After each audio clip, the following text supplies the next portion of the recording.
The void of space stretched endlessly, a canvas of darkness pierced only by distant stars and the faint glow of alien constructs orbiting the captured human colony.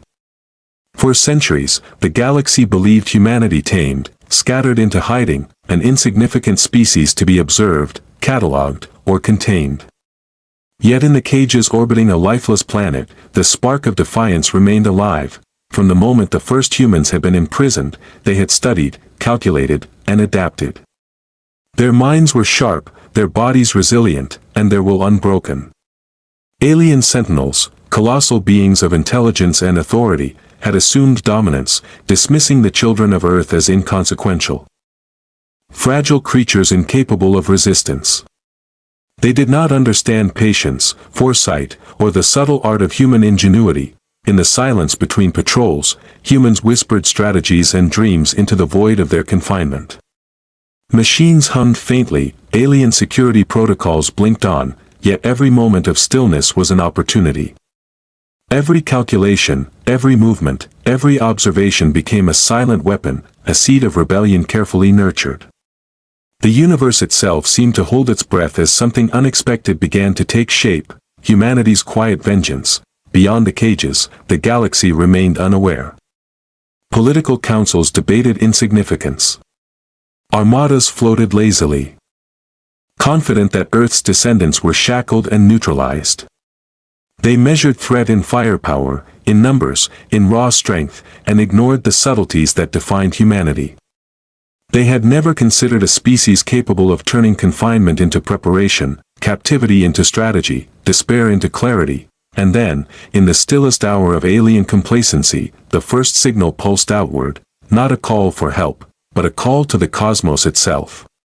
Humans had learned to manipulate the very frequencies of subspace, broadcasting awareness, coordination, and intent in a single pulse.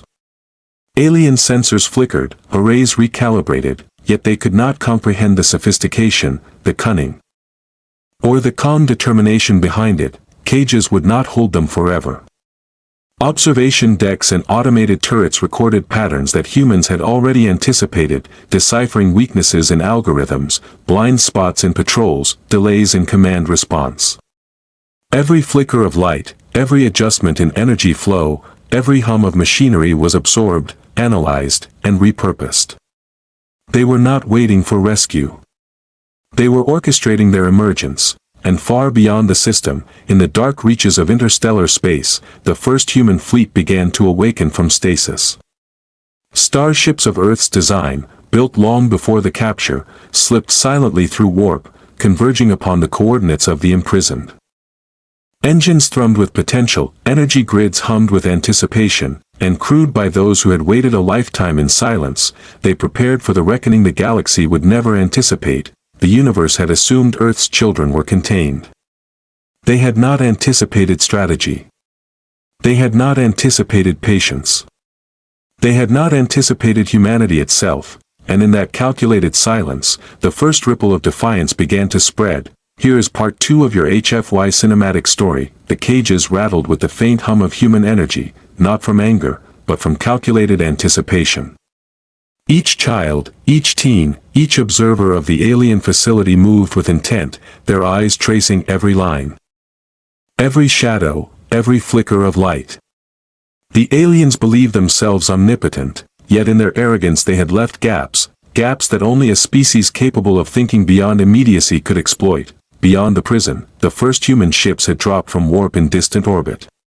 They shimmered against the backdrop of dying stars, vessels sleek, silent, and armed with technology older than the galaxy's councils had presumed. These were not vessels of desperation, they were instruments of precision, engineered for one purpose, to reclaim what had been stolen and to awaken the galaxy to the price of underestimating Earth's children. Inside the cages, a subtle hum coursed through hidden conduits. A network of makeshift computers, repurposed alien technology, and human ingenuity pulsed with synchronized commands. The children's movements were deliberate, coordinated. Locking mechanisms disengaged, security cameras blinked with delayed responses, and systems designed to monitor and control now unknowingly became instruments of liberation. Every alien protocol was a note in a symphony composed by human minds, Outside, alien patrols scanned the void, their ships massive, their sensors sophisticated, yet blind to the quiet mastery of human strategy. Ships began to converge upon the system, drawn by the faint ripples of subspace signals emitted by the emerging fleet. These were not cries for aid, they were warnings. The first subtle tremors of a storm the galaxy had ignored, the first cages shattered, not with brute force, but with precision. Systems were overloaded, locks disengaged, and humans flowed out, calculated and composed, each step synchronized with the larger orchestration unfolding across orbit. Alien guards hesitated, sensors scrambled, yet nothing could match the deliberate perfection of human timing. The prisoners did not run, they executed, each movement a statement of intellect, patience, and defiance. From orbit, human ships began to reposition. Energy shields shimmered in patterns designed to mislead enemy targeting. Missiles were intercepted mid-flight by drones operated from within the cages. Alien vessels fired, but every attack fell into calculated traps, energy arcs bending around human formations, strikes rerouted by subtle gravitational manipulations. The galaxy had never witnessed war conducted as an art of foresight, instinct, and adaptability. Alien commanders convened in panic. The children of Earth, thought powerless, had become an army of insight. Every movement was preempted, every weakness exploited, and every defensive maneuver countered. The first whispers of dread spread across the command decks of the galaxy's most feared species. They had underestimated the patience, cunning, and audacity of humans, and as the first human fleet aligned with the liberated vessels, a single truth rippled across the void: the children once caged were no longer victims, they were the architects of a reckoning that would echo across the stars. The galaxy, long confident in its dominion, had not yet grasped the consequences of awakening humanity. Here is part 3 of your HFY cinematic story. The first shockwaves of human strategy rippled through the alien armadas. Vast warships, designed to intimidate and annihilate, found themselves outmaneuvered by smaller, precise human vessels that danced through the void with uncanny timing. Each human ship moved not just with speed but with intent, weaving through patrol formations, exploiting gaps in alien protocols, and turning the battlefield itself into a weapon. Energy beams lanced through the darkness, yet shields bent, diverted, or absorbed them in ways the aliens had never anticipated. Missiles collided mid-flight, rerouted by human calculations executed in milliseconds. The void, once a silent expanse, erupted into a symphony of controlled chaos, where every strike and counterstrike flowed as part of an intricate plan orchestrated across light years. From the command ship, humans monitored, adapted, and anticipated. Alien fleet coordination faltered as humans predicted their every move, exploiting delays, miscalculations, and arrogance. Massive cruisers, which had once inspired terror, now stumbled into traps, colliding or surrendering their own firepower to be used against them. The galaxy had always measured strength in scale, in numbers, in intimidation, but humans measured differently. They measured intelligence, foresight, and courage. Amid the chaos, the liberated children of Earth continued to act with precision. Every freed vessel, every piece of commandeered technology, integrated seamlessly with the larger human fleet. The aliens attempted to target them, but each attack only reinforced human dominance. Patterns were anticipated, counters executed, and the tide of battle began to turn in ways no alien commander could fully comprehend. Above the battlefield, massive alien dreadnoughts unleashed waves of destructive energy, confident that sheer power would suffice. But humans did not flinch. Their formations shifted fluidly, dispersing energy attacks across multiple trajectories, feeding enemy power back into the void. Each action was deliberate, calculated, and devastating. Alien forces fell not to luck, not to brute strength, but to the inescapable weight of human ingenuity, and yet, humans did not fight blindly. Quiet moments punctuated the chaos, fleets paused, recalculated, assessed, and struck with renewed precision. Every maneuver, every redirection of energy, every strategic strike reflected centuries of survival instinct and unshakable pride.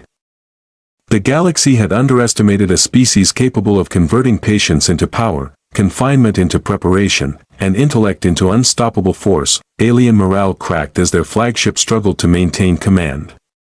Reports of failure cascaded across networks, systems overloaded, and officers looked helplessly at fleets collapsing around them. The very might of the Deathworlders, once absolute, now trembled under the deliberate coordination of a species they had thought insignificant, and through it all, the human children of Earth, once caged and dismissed, emerged not as victims, but as architects of retribution. Their voices, their movements, their strategies, woven into a single tapestry of resistance, made one truth undeniable across the void: humanity was awake. And the galaxy would never forget the cost of contempt. The battlefield stretched across the stars like a living web, human and alien vessels entwined in a deadly dance. Every human ship moved as if guided by a single mind, a collective intelligence honed from centuries of adaptation and patience. Energy arcs shimmered, missiles twisted in midair, and alien formations fractured under the relentless precision of human strategy. Above the chaos, massive alien dreadnoughts unleashed torrents of destruction, confident in their supremacy. Yet humans anticipated every strike.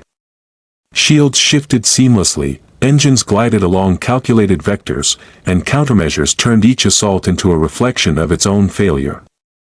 What had once been terrifying power became impotent under the weight of intellect, timing, and human audacity. From the liberated colonies, humans coordinated strikes with almost preternatural clarity. Children who had been caged now commanded drones, turrets, and repurposed alien ships, each movement a calculated stroke in a larger masterpiece. Alien sensors blinked in confusion, unable to predict the depth of strategy guiding these actions. Every attempt at suppression fed into human advantage, every hesitation amplified the effectiveness of human ingenuity. The void itself seemed to bend to their will. Gravitational distortions, energy redirects, and precise timing created zones where alien weapons misfired or collided with each other. Entire squadrons dissolved under their own momentum, ensnared by tactics designed with patience and foresight. Alien admirals struggled to maintain cohesion, their authority slipping as their fleets became instruments of human design. Human capital ships formed new formations, radiant with energy and purpose. Turrets swiveled in harmony, energy grids pulsed in perfect synchronization, and small fighter squadrons darted through the chaos like sparks igniting a controlled inferno. Every strike was measured, every maneuver anticipated, and every human decision magnified by the coordinated brilliance of the fleet. Amid the battle, quiet moments unfolded, fleets paused, scanning, recalibrating, and preparing the next decisive action. Even in these intervals, the humans demonstrated mastery, exploiting alien vulnerabilities unnoticed in the heat of combat. Subtle gravitational shifts, repurposed energy flows, and psychological precision disoriented the alien forces, transforming fear into hesitation and hesitation into opportunity. And then, in a coordinated crescendo, human ships converged upon the core of the alien command. Energy beams, gravitational manipulations, and missile volleys struck in perfect timing, overwhelming defenses with surgical precision. Alien dreadnoughts faltered, systems exploded, and entire fleets collapsed into chaos. The galaxy had believed in unbreakable supremacy, but it had never encountered patience. Intelligence and pride distilled into action. From the ashes of alien arrogance, humans stood resolute. The liberated, the strategists, the fleet, all united under a single truth: they would not be contained. They would not be dismissed. They would not bow. And as the alien command structures crumbled, one final signal pulsed outward, a declaration that would echo across the galaxy: humanity had returned, and the universe would never forget the consequences of underestimating them. The remnants of the alien armadas quivered under the relentless precision of the human assault. Entire squadrons had been neutralized not through brute force but through anticipation, every movement predicted. Every vulnerability exploited, every tactical error magnified. Ships that had once inspired fear now drifted as helpless monuments to their own miscalculation. From the bridge of the human flagship, the command network pulsed with clarity. Data streamed in from liberated colonies, captured alien vessels, and scout drones. Every signal was analyzed, every possibility calculated, and every action executed with ruthless perfection. Humans no longer merely reacted, they dictated the flow of battle, sculpting the void itself to their advantage. Alien admirals attempted to rally their forces, but panic had already taken root. The confidence that had sustained their dominance shattered as humans turned even defensive maneuvers into traps. Missiles were diverted mid-flight, energy beams reflected and amplified, and entire formations were drawn into gravitational snare zones where collisions and chain reactions decimated numbers. The galaxy's greatest warriors found themselves outwitted, outpaced, and outclassed by a species they had dismissed as insignificant. Amid the chaos, human ingenuity shone in every scale. Fighter squadrons weaved through asteroid belts, using natural debris to mask their approach and strike with surgical precision. Capital ships synchronized energy pulses, creating overlapping zones of defense and attack that alien fleets could not penetrate. Command structures were disabled before they could respond. Communication networks collapsed under strategic overloads. The human presence was both everywhere and nowhere, a ghostly orchestration of intellect and patience. On the surface of liberated worlds, children who had once been prisoners now coordinated planetary defenses. Alien ground forces found themselves countered at every turn, with human ingenuity turning every improvised tool, every captured weapon, into a force multiplier. Resistance became revolution, fear became fuel, and despair turned into an unstoppable momentum. In space, the crescendo of the human offensive reached its zenith. Energy arrays converged on the remaining dreadnoughts, beams slicing through hulls with surgical precision. Alien vessels attempted retreat, yet corridors of warp and hyperspace had been anticipated, blocked, or monitored. Escape routes became traps, and those who survived the initial assault were corralled into zones where human mastery controlled every variable. The galaxy, which had long assumed dominance and permanence, now witnessed the unyielding defiance of Earth's children. They were a species forged in patience, honed by adversity, and tempered by the weight of history. Every human maneuver, from the smallest fighter to the largest capital ship, carried the clarity of purpose that only a civilization pushed to the brink could achieve, and as the final alien vessels trembled on the edge of annihilation, a singular truth radiated across the cosmos: humanity could not be caged, could not be dismissed, and could not be defeated. They were intellect incarnate, courage manifest, and pride absolute, a species that had risen from confinement to command, from contempt to legend. The galaxy had learned, in the most vivid way imaginable, that to awaken humanity was to awaken a storm the universe had never seen. The void had become a theater of inevitability. Alien fleets, once confident in their dominance, now drifted like broken monuments of arrogance, their systems failing, their formations shattered, their command lost. Every corner of the battlefield pulsed with human presence, calculated, relentless, and absolute. From the flagship, the command network orchestrated the final movements. Drones surged forward, capital ships converged with precision, and energy grids were redirected in cascading waves that left the remaining alien vessels crippled. The galaxy had never witnessed war conducted with such foresight, such perfection, such human elegance.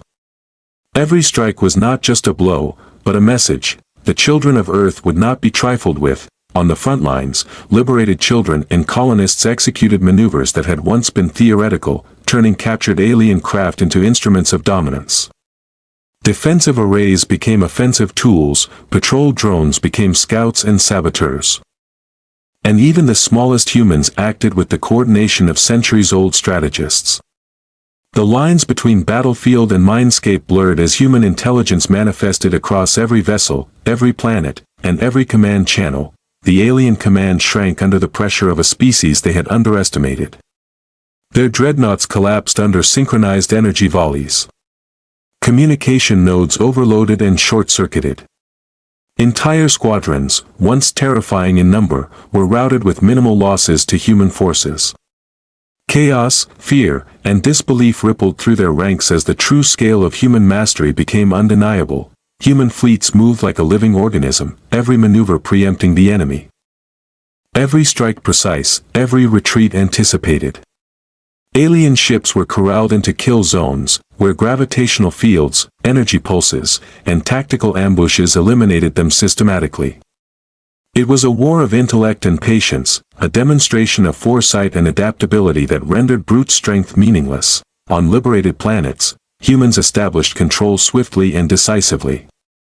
Alien technology was adapted, turned against its creators, and used to secure perimeters, rebuild infrastructure, and coordinate across the system. Every act of liberation reinforced the lesson the galaxy was learning anew. Humans were not just survivors, they were architects, innovators, and unstoppable strategists. As the final alien vessel succumbed to human precision, silence fell across the battlefield, a silence not of defeat, but of inevitability. The galaxy had witnessed the consequences of underestimating a species that could endure captivity, transform constraint into strategy, and turn contempt into absolute authority. Humanity did not cheer. They did not gloat. They observed, they recalibrated, and they stood ready. The galaxy had been warned. The children of Earth had returned, unbroken, undeniable, and eternal, and in that final, resonant moment, the void whispered a simple truth, one that would echo across stars and centuries. The universe had awakened the humans, and it would never sleep the same again.